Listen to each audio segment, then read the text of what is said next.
दोस्तों नमस्कार, महेश सिंह का अभिवादन स्वीकार करिए। दोस्तों, उत्तर प्रदेश के मुख्यमंत्री योगी आदित्यनाथ आज फतेहपुर पहुंचे।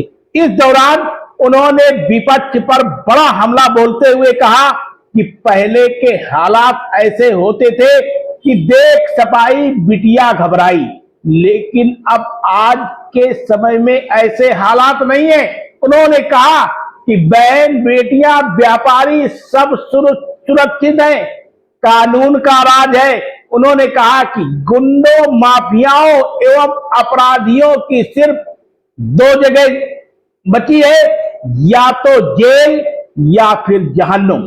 इस दौरान उन्होंने कहा कि पिछली सरकार में सफाई का सिंडिकेट हावी हुआ करता था, युवाओं को नौकरियां नहीं मिलती थी, लोगों के रोजगार छीने जाते थे, हर तरीके से सपाई जमीनों पर कब्जा करते थे।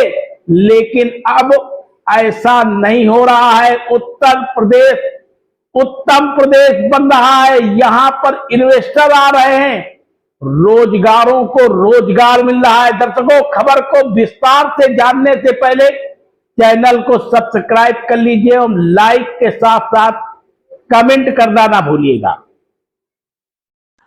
फतेहपुर पहुंचे मुख्यमंत्री योगी आदित्यनाथ ने विकास परियोजनाओं की सौगात देने के साथ साथ समाजवादी पार्टी और कांग्रेस पर तीखा राजनीतिक हमला बोला।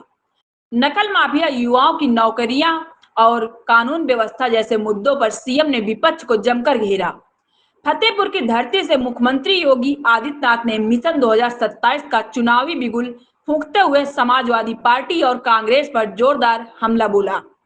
मुख्यमंत्री ने कहा कि पहले प्रदेश में देख सपाई बिटिया घबराई जैसी स्थिति थी, लेकिन आज माफियाओं के लिए केवल दो ही जगह बची हैं, जेल या जहन्नुम।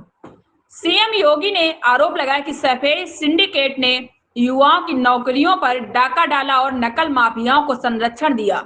उन्होंने कहा कि नकल माफिया कांग्रेस और समाजवादी पार्टी की विरासत है और अब वही लोग युवाओं के नाम पर घड़ियाली आंसू बहा रहे हैं। मुख्यमंत्री ने ऐलान किया कि प्रदेश सरकार जल्द ही ऐसा सख्त कानून लागू करेगी जिसके तहत नकल माफिया को 10 साल तक की सजा और 10 करोड़ तक के जुर्माने का प्रावधान होगा। इतना ही नहीं, दोषियों की गिरफ्तारी के बाद उनकी संपत्ति भी जब्त की जाएगी। योगी आदित्यनाथ ने कहा कि नीट पेपर लीक मामले में सरकार ने सख्त कार्रवाई की है, आरोपियों को गिरफ्तार किया गया, जिम्मेदार अधिकारियों की सेवाएं समाप्त की गई और युवाओं के भविष्य से खिलवाड़ करने वालों को किसी भी कीमत पर बख्शा नहीं जाएगा। उन्होंने प्रधानमंत्री नरेंद्र मोदी के नेतृत्व में युवाओं के लिए किए गए सुधारों का भी उल्लेख किया। राजनीतिक हमलों के बीच मुख्यमंत्री ने फतेहपुर जनपद को करीब 489 करोड़ की विकास परियोजनाओं की सौगात भी दी।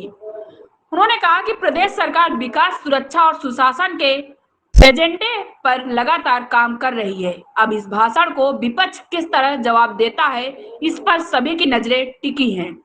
शपथ समाचार ब्यूरो, फतेहपुर।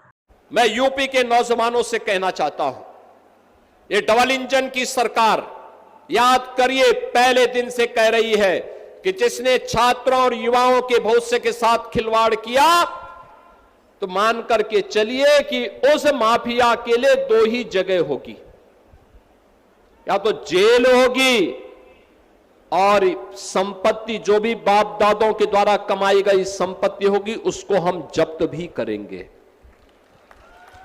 याद करना, हमने उन माफियाओं पे लगाम भी कसी है, बहुत सख्ती से लगाम कसी है। कोई खिलवाड़ नहीं कर सकता।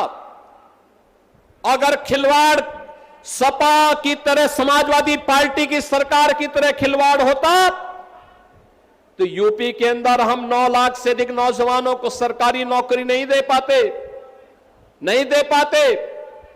यूपी के अंदर 1 डिस्ट्रिक्ट 1 प्रोडक्ट के माध्यम से सूक्ष्म लघु मध्यम उद्यम को हम लोग बढ़ावा नहीं दे सकते थे, बड़े बड़े विकास के कार्यों को आगे नहीं बढ़ा सकते थे। बड़ा निवेश इसलिए नहीं आता था क्योंकि हर जगह कोई ना कोई गुंडा और कोई ना कोई माफिया हावी होकर के सरकार को चुनौती देता था। आज मैं कह सकता हूं, हमने पहले दिन कह रखा था, याद करिए, समाजवादी पार्टी में एक नारा गूंजता था कि देख सपाई बिटिया घबराई।